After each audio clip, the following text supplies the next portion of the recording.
All right, so we are back. And the, you know, when I was editing this, or I should say when I was working out, one of the things that came to my mind was Goodhart's Law.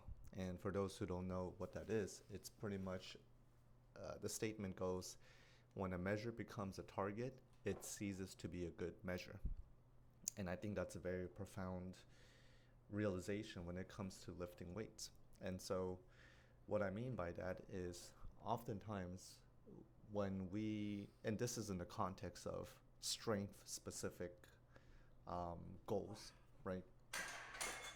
When we work out for strength purposes, for let's say your sport, oftentimes most of us would look online and say, well, how much do I need to squat or press or lift, whatever. What is a good ratio to go for? And sometimes people will say, oh, you need to squat 2 body weight, or you need to deadlift 2.5 to be an elite level, or whatever, right? And so oftentimes we chase after that goal, when in reality, while that may be the target, when you start chasing after it, what inevitably happens is people will start gaming the system.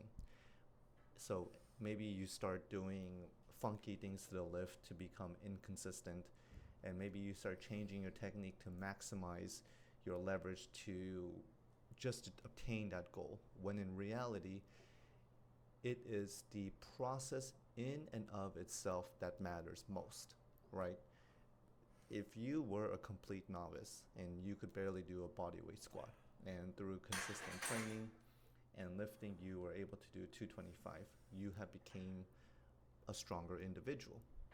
And so there is nothing inherently wrong with a standard or a target measure to go for, but once we start saying, okay, I need to squat 300 pounds and I'll be an elite strength level and that will help my sport, then they start doing all of these funky things to just to hit the 300 pounds, when that's not really the point.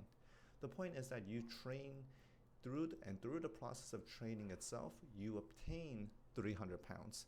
And even if you never obtain 300 pounds, you continually training towards it will become the goal in and of itself, right? And I think that's sort of lost on a lot of people. And I understand your circumstances and your situation will depend, but for me, you know, I would go online and type in my, hey, I'm at this body weight, so I need to bench this or press this, when in reality, it probably is not even really necessary, right? Like, just because, let's say that my squat is 225 and it's saying I need to squat 300. Well, if I hit 300, will that make me a better athlete? Honestly, it's debatable.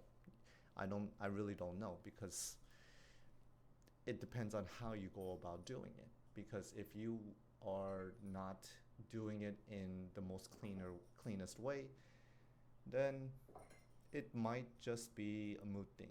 But that's just a random thought that I had when I was training. So I think oftentimes it's better when people don't really try to have this strength standard to obtain. Just do your training, is what I'm saying. All right. Thanks, guys.